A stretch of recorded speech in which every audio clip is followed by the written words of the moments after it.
Dear Earthmates, we are visiting Nigeria, and our host is Folu Agoi, a poet, also a fiction writer, in prose.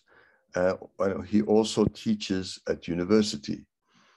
And Folu Agoi is also the president of the Pan-Nigerian Center. Thank you, dear colleague, dear friend, for hosting us. Yeah, you're welcome. My pleasure. Nigeria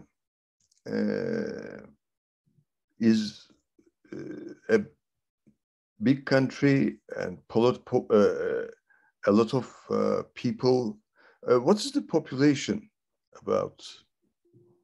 Yeah, the estimated population of Nigeria is around 200 million.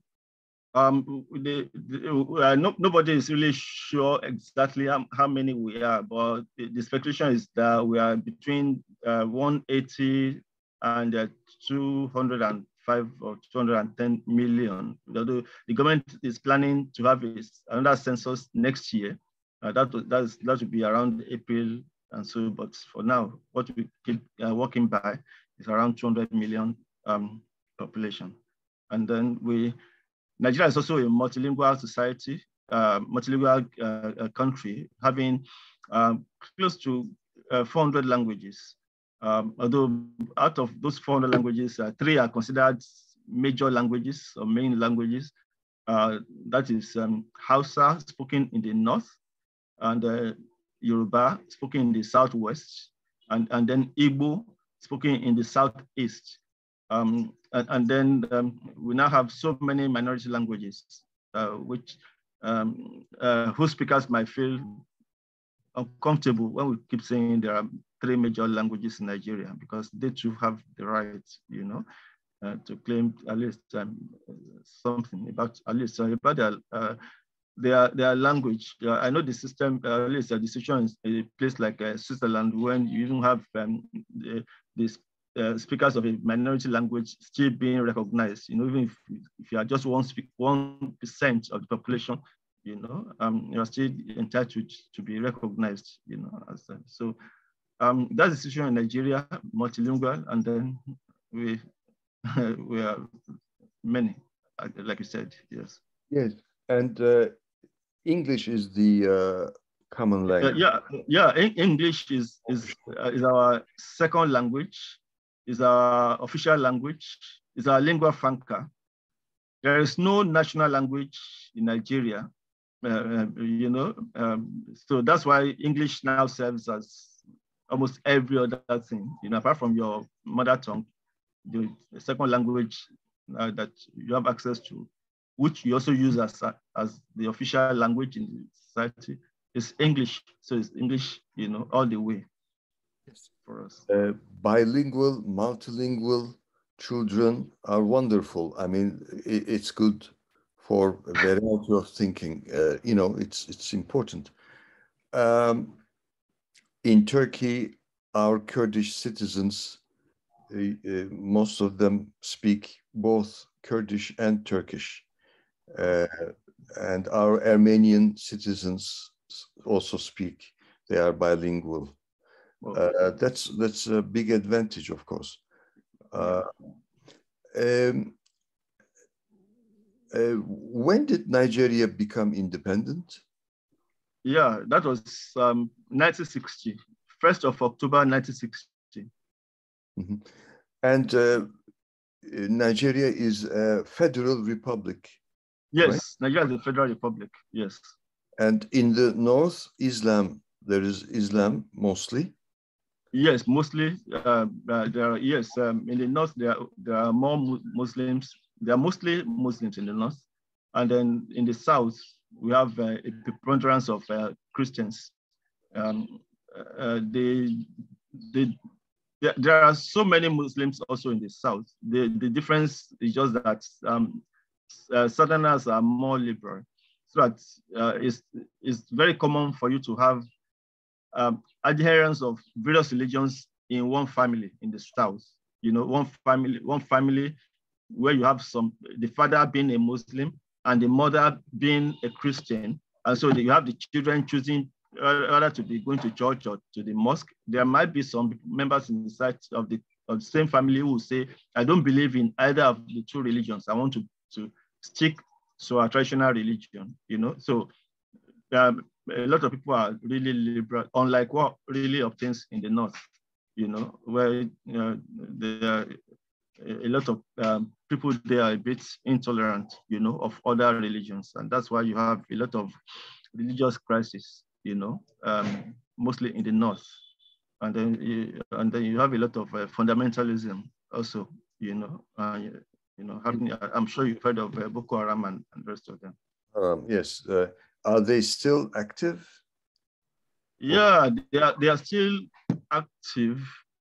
They are still active, but well, we used to know of Boko Haram, but later we also started seeing a lot of other terrorist groups like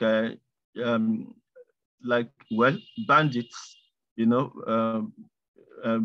people that call themselves bandits who rustle cattle and commit a lot of heinous crimes.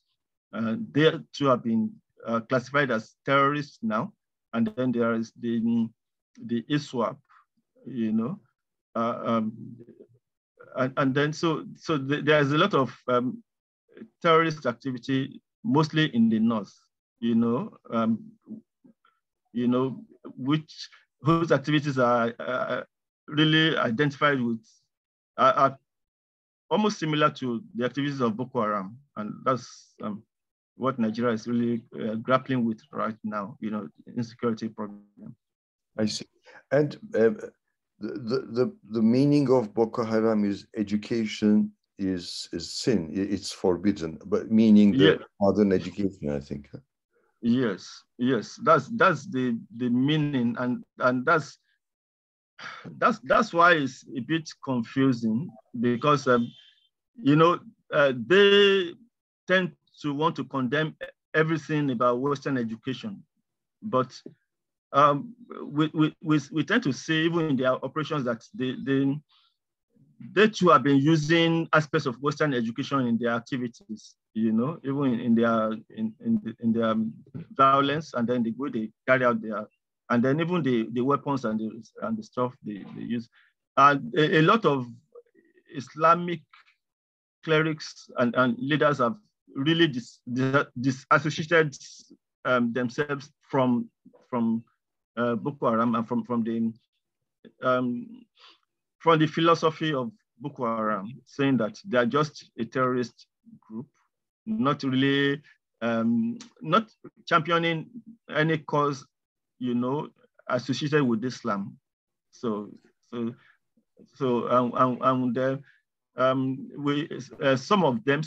of those terrorists have been saying something about the fact that the government knows what they want, and so on and so forth. So that creates the feeling that, you know, that the government might have something to do with maybe they are really protesting against some things done by the government or something. And then, but we also know that it's largely a function of unemployment, of socioeconomic issues in society, because if people are gainfully employed, if the level of employment in society is very high, a lot of people wouldn't really want to, you know, take up arms against society, you know. And then, you know, they have also been able to have recruits to convert people, and then, you know, recruit them into their camp. But if people are gainfully employed, if there are social amenities, if there is no failure of government, you know, you have less number of people going to sympathize or join those terrorist gangs, and that's why some are saying that it's, you know, it's at least you know, it's something that maybe has to do with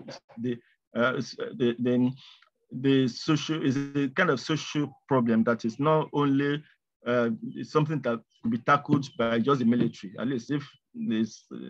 So that's where we are. Right. Yes. yes, military solutions are never complete. You need cultural, educational, economic aspects. Yes, you're right. How did you fall in love with literature, especially poetry? Yes. Well, with the knowledge of hindsight, I would just say that you know that thing is inborn in me. My interest in the arts is inborn.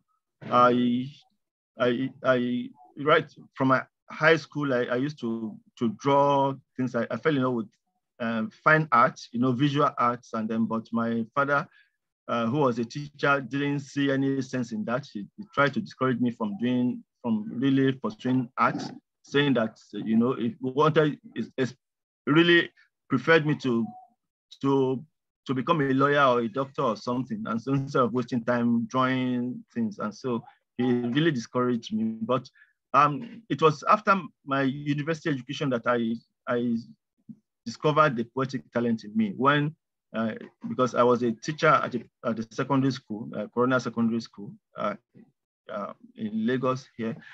And then the school magazine, the editor of the school magazine really wanted me to contribute an article to the publication. And he gave me a deadline. After about 1 or 2 weeks, I just asked him, when it was 24 hours to the deadline, I hope you won't mind poetry, because I just felt that poetry would be a lot easier, you know, for me to pen, to write than the long article.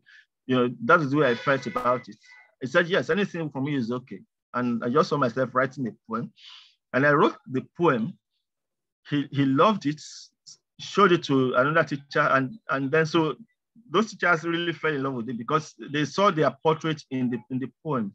The poem was an expression of my experience in teaching, my experience with the teaching profession in Nigeria. You know, where the older you are in the profession, the more wretched you look. You know, it's like an irony, you know, because teachers are really not well taken care of in society here. And so you now have the most experienced teachers being the most wretched looking. And that was the portrait I painted there, that of a teacher, of an experienced teacher who is bald-headed, who has lost an eye because of having to read, and who is wretched. Even his wife has left him because he cannot really afford to give her a good life. But he's a happy man because he keeps boasting that he has trained presidents and governors and millionaires and billionaires, but it's wretched here. So that really spoke to a lot of our colleagues back then, and they saw it and they fell in love with it. And that was and it was really my first poem. And then, you know, seeing their reaction, you know, to that poem, I felt, oh, there's something in it. And that gave me the encouragement to continue. And I started writing poetry, sending my poems to newspapers. And then, you know, those poems were really published. And when in 2001, British Council, the BBC really announced some poetry contest through Network Africa, and I put in my works, and 2 of my poems really won awards, and that was how I knew that yes, truly, and that was how I started with poetry. And since then, I haven't looked back. I have not had any cause to look back since then. Really dry as people might feel, a lot of people might feel that poetry is, you know, it's been fun, yeah. And last month, I had my DNA analysis, and it shows that my father's ancestor was from Nigeria, today's Nigeria, about 200,000 years ago. And my mother's side was from today's Kenya, about 150,000 years ago. And I am very happy to learn that. And in my genetic pool, a lot of different places I saw. I like it. And the thing is, we are all Africans, basically, and we lost our color when we went to other places. therefore, I find it an ethical duty to consider Africa the most important continent, our home continent. And I think the United Nations should be in Africa, the building, not in the United States, no, in Africa. And I have a mosaic epic, combination of various poems. And one of the first poems is based on African mythology of creation.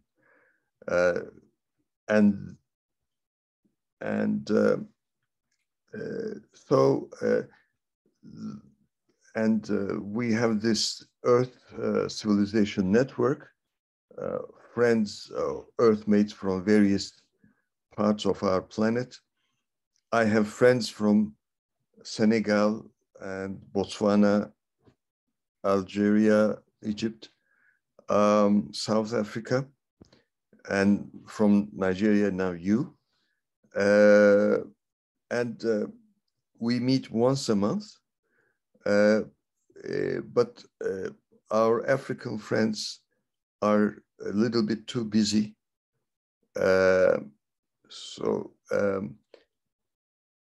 And Africa is not represented in our monthly meetings.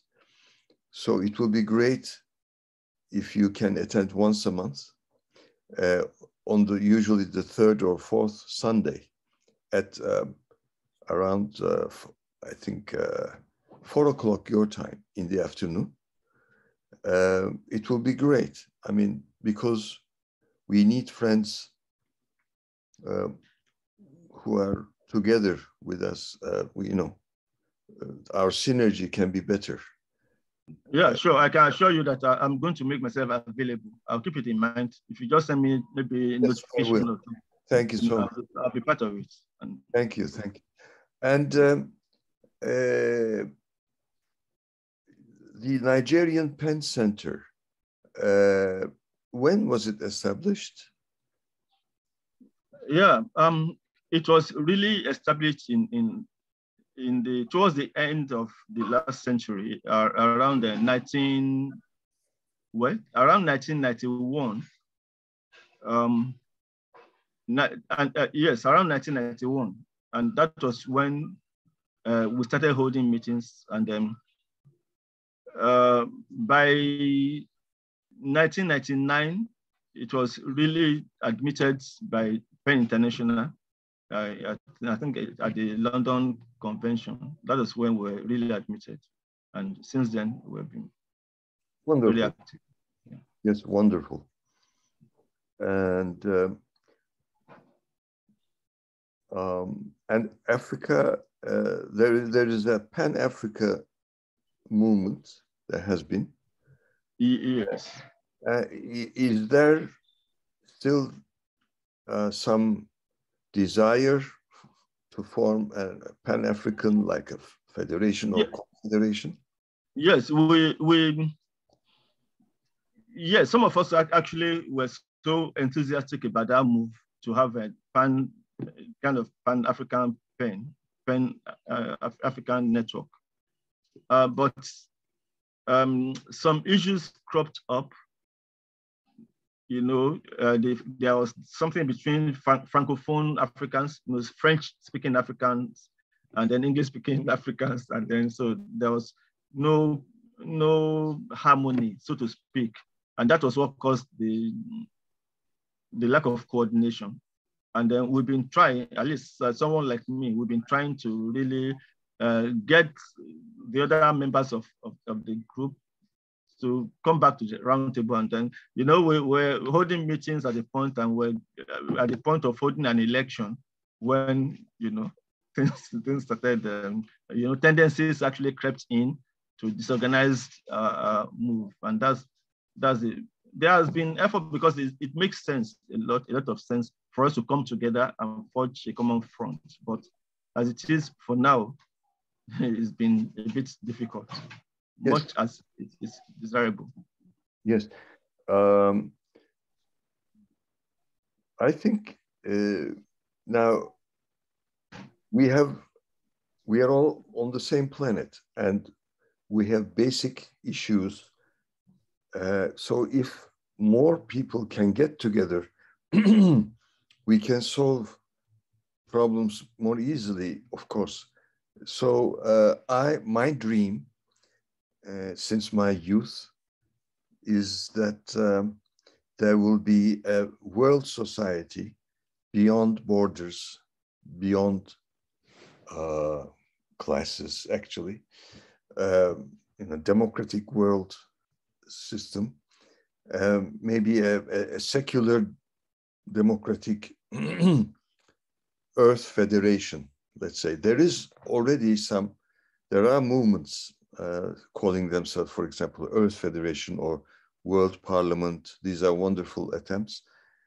And because when we are divided, strictly divided, I mean, all sorts of problems come up. But on the other hand, we cannot change everything at once.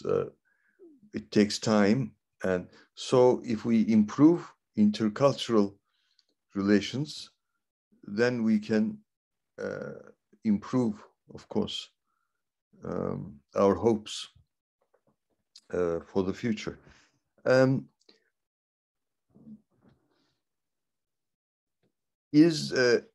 Nigeria is a secular federal republic, I guess, in a way.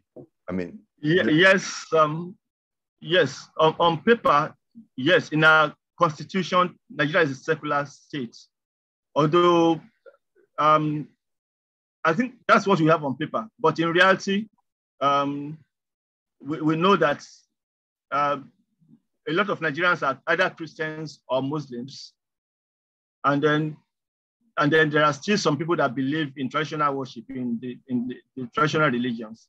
I was a bit hesitant because you know that if you have the government sponsoring people for pilgrimage in Mecca or to Jerusalem, in that country that claims to be a secular state, then you understand what I'm trying to say. Yes, that So you have a lot of religious involvements in governance, and all. So on paper we say yes, we are a secular state, but in reality, we know that the government really there's that synergy between governance and religion in Nigeria. At least the two main religions, apart from traditional worship. Yes, we have the same problem in Turkey. Although thanks to Atatürk, who led a really cultural and political revolution in 1920s and 1930s, Turkey, the Republic of Turkey, is a secular state, but unfortunately, especially the present government under Erdogan, they have been pushing, kind of almost forcing students to learning Sunni Islam. So religion is imposed upon students, and this is against the constitution. And they have been sending girls to religious schools, and it doesn't make sense, but they want to get rid of secularity in Turkey, and they want to impose a religious regime. And so they have stopped, for example, folk dances in schools, because in folk dances, boys and girls hold each other's hands. So there is a fundamentalist Islamofascism in Turkey. Unfortunately, they have gained ground, and we are in more and more danger. And also economically, things are bad because they are not competent, the people in charge, and really things have been going terribly badly in Turkey. And we understand the value of Atatürk more today, the gender equality, the importance of science and arts. For example, we used to have philosophy in high school. No more philosophy in high school. They got rid of philosophy. And evolution is a fact. But unfortunately, they stopped teaching evolution, etc. I mean, Turkey has been going backwards in all aspects. This is horrible. So learning from one another experiences will all help us all very much, I think. What would you like to, by the way, oil, of course, is important in Nigeria, isn't it? Yeah, very important. It's about the it's about the most important product that you have to offer the world for now. That's what gives us an exchange for now. And it has come with some kind of tragedy as well, because it has really led to kind of protest from the oil producing environment that feel shortchanged by the government. And even the irony of an oil producing state that cannot refine its oil, and just you sell your crude, and then you cannot refine. We have 4 refineries in Nigeria, but none of them is working, and so we cannot refine our oil. And so if the price of oil at the international market goes up, then the local consumers also have to pay more, which is an irony, for some people, for a country that produces oil. And so that's why a lot of people really feel that the citizens in Nigeria haven't been benefiting from coming, we have not been enjoying the benefit of an oil producing country. And that's the problem, things really having to do with weak government, corruption, which is one visible feature of our society and of our government, really. So, and that's the issue. So, and it has really affected even our currency so much that if our naira is exchanging for close to 600 naira to the dollar right now, and then where you have the minimum wage being put at $30,000, 30,000 naira, not dollars really, and it doesn't amount to up to $2 per day. And so those are some of those problems brought upon the nation by bad leadership, and that's a problem. So Nigeria should be proud to say, yes, we are an oil producing state, and we should be happy, reaping the rewards of oil producing state, but that is not the case. So you now have a situation of a very rich country and very poor citizens. So that's it. Yes.